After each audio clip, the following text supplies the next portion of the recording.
کارج کچھ نہیں ہے، لیکن مسجد سے تھوڑی سی واقفیت چاہیے. کوئی نماز اس مسجد کے اوپر جو مکان کا برآمدہ تھا اس کے اوپر ان کو اجازت تھی، لیکن مسجد کے اندر ایک جماعت ہو جائے دوسری جماعت کی فقہ حنفی کے مطابق کوئی اجازت نہیں ہے، لیکن وہ باہر آپ پڑھ سکتے ہیں. ارتباط کے راستے میں بڑے خود یہاں کروانا چاہیں وہ دوسری نماز یہاں کروا سکتے ہیں. مسجد کی حدود کے اندر ایک ہی نماز ہے، دوسری نہیں ہے. مسجد سے باہر آپ اگر جماعت کو نہیں پہنچ سکے.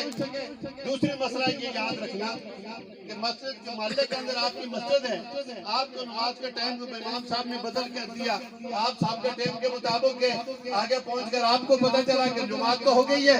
حدیث پاک کے اندر آتا ہے کہ اس جماعت کا ثواب اس آنے والے کو دیا جائے.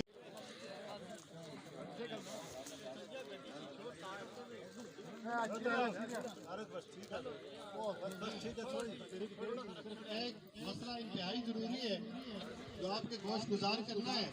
میری تمام حاضرین سے گزارش ہے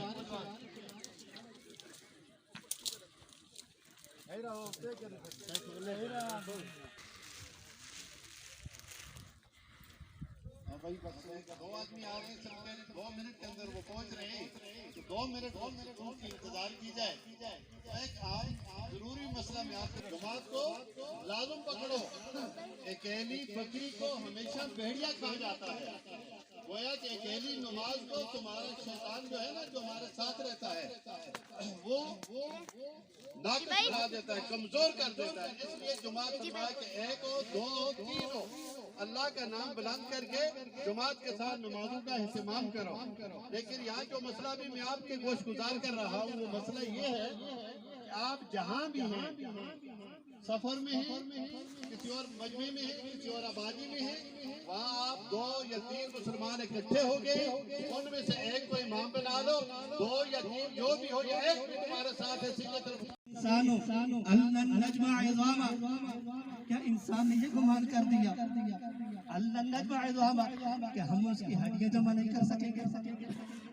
کیا انسان اس بات پر اتر آیا اور اس بات پر وہ تکبر کرنے لگ گیا اور اعتراض کرنے لگ گیا کہ جب یہ جسم مٹی میں بالکل خاک ہو جائے گا تو ہم اس دوبارہ ہڈیاں جمع نہیں کر سکیں گے؟ اللہ پاک نے اس کا جواب دیا. اللہ پاک نے جواب اس طرح نہیں دیا کہ میں ہڈیاں جمع کروں گا، میں ہڈیاں جمع کر سکتا ہوں، بلکہ اللہ پاک نے فرمایا کہ بلا قادرین علی ان نسوی بنانا. اے اعتراض کرنے والوں من کرو، میں تو اس چیز پر بھی قادر ہوں کہ تمہاری انگلیوں کے جو پوروں کے نشانات ہیں وہ بھی میں تمہیں واپس کر کے دوں. ہڈیاں جمع کرنا تو بڑا آسان ہے. فنگر پرنٹ پوری دنیا میں واحد یہ ایک ایسی چیز ہے کہ یہ ایک دوسرے کے ساتھ فنگر پرنٹ ایک دوسرے کے ساتھ میچ نہیں ہوتے. اور اللہ رب العزت نے فرمایا کہ اے انسانوں تم نے یہ انکار کر دیا کہ میں تمہاری ہڈیاں جمع کر سکوں گا. میں تو اس چیز پر بھی قادر ہوں کہ تمہاری انگلی کے پوروں کے نشانات پہ تمہیں واپس کر. تو میں نے آیت مبارکہ آپ حضرات کے سامنے تلاوت کی، اس کا ترجمہ کر کے اس کے بعد ہماری اس محفل میں ہمارے علاقہ کے بہت بڑے عظیم عالم دین کہ جنہوں نے نصف صدی سے زائد یہاں علم کی شمع روشن کی ہے، انشاءاللہ میں ان کو وقت دوں گا. انہی کی اقتداء میں ہم نماز جنازہ بھی ادا کریں گے اور علماء کرام کی ایک کثیر تعداد یہاں پر موجود ہیں. تو میں صرف اسی آیت مبارکہ کا ترجمہ کر کے اللہ رب العزت فرماتے ہیں کہ کل من علیہ فان ویبقى وجہ ربک ذو الجلال والاکرام، کہ یہ جو کچھ بھی کائنات کے اوپر ہے اللہ پاک فرماتے ہیں کہ اس نے ایک دن فنا ہو جانا ہے، ختم ہو جانا ہے. ویبقى وجہ ربک ذو الجلال والاکرام، اگر باقی رہے گی تو صرف اللہ رب العزت کی ذات باقی رہے گی.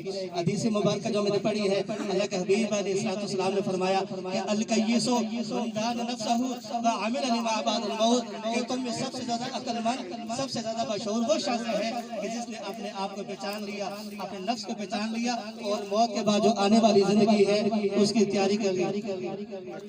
اب میں حضرت اقدس مولانا حافظ نور محمد صاحب کی خدمت میں عرض کروں گا وہ تشریف لائیں اور چند نصیحت کے بعد نماز جنازہ بھی